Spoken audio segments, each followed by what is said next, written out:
Wrapper വേടനെതിരെ NIAക്ക് പരാതി. പാട്ടിലൂടെ പ്രധാനമന്ത്രി നരേന്ദ്രമോദിയെ അധിക്ഷേപിച്ചു എന്നാണ് ആരോപണം. പാലക്കാട് നഗരസഭയിലെ BJP കൗൺസിലർ മിനി കൃഷ്ണകുമാറാണ് പരാതി കൊടുത്തത്.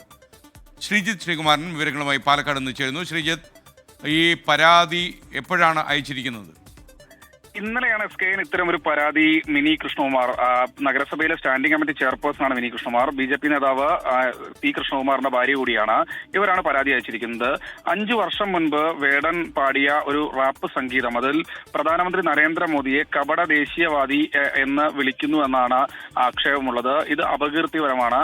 പ്രധാനമന്ത്രിയെ കൃത്യമായ രീതിയിൽ അപകീർത്തിപ്പെടുത്തുന്നതിന് വേണ്ടി മറ്റേതെങ്കിലും സംഘടനകൾ വേടനെ സഹായിച്ചിട്ടുണ്ടോ എന്നത് പരിശോധിക്കണമെന്നതടക്കമുള്ള ഗുരുതരമായ കാര്യങ്ങളാണ്, ഈ ആരോപണങ്ങളാണ് ഈ പരാതിയിലുള്ളതെന്ന് മനസ്സിലാക്കുന്നു. എന്തായാലും പരാതി NIAക്കാണ് കൈമാറിയിട്ടുള്ളത്. അവർ ഇക്കാര്യത്തിൽ ഒരു അന്വേഷണം നടത്തുമോ ഇല്ലയോ എന്നാണ് ഇനി കണ്ടറിയേണ്ടത്. ഈ ഒരു സാഹചര്യത്തിൽ BJP RSS നേതൃത്വം വേടനെതിരെ നിരന്തരം ഇത്തരത്തിലുള്ള അധിക്ഷേപ വാക്കുകളൊക്കെ ചൊരിയുന്ന സാഹചര്യത്തിൽ കൂടിയാണ് ഈ ഒരു പരാതി എന്നുകൂടി നാം കാണേണ്ടതുണ്ട്. എന്തായാലും NIAയുടെ തീരുമാനം ഇക്കാര്യത്തിൽ അന്തിമമാണ്. SKN. ഓക്കെ.